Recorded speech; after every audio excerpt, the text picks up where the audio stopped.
I have a question there, sir. I'm sorry for so in this case, like all the human beings have all these 8 qualities. That's what we are considered to be a human being or Jeevan. What happens to the special kids, like, because their brain is not developed very well for so many reasons or something like that, they also have all these 8. 8 is there. 8 is there. Yeah. But they are unable to react. Yes, because the functional level is low. They have the brain. Right. Functional level is low. Functional Level is low, that's all. Functional level, it is very low. Okay. Got it. Yeah. And again, it's low because they are here for certain lessons.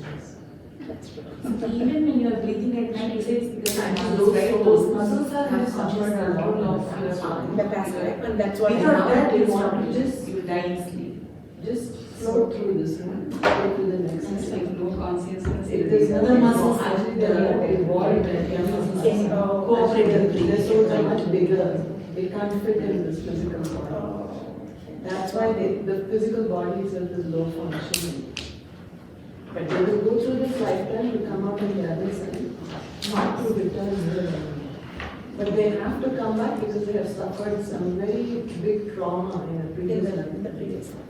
So you have to be very understanding of those people. It is, in fact, when they're coming through here, actually they suffer more trauma on the hands of the caregivers. The caregivers are not aware of this. Thank you. Right. ஐயா, இந்த இது எங்க சொன்னீங்க? அந்த 8 நிலைகள் இருக்கு. ஆமா. இதெல்லாம் எங்க அப்படிங்க? பாடல் இருக்கு, மகரிஷி பாடல் இருக்குங்க. ஓ. உடல், உயிர், சிவகாந்தம், கர்மயம், மூளை, உள்ளம், மனம், புலன். 8 சேர்ந்தது தான் ஒரு ஜீவன். அவ்வளோதான். இதில் ஒன்று இல்லைன்னா கூட ஜீவன் கிடையாது.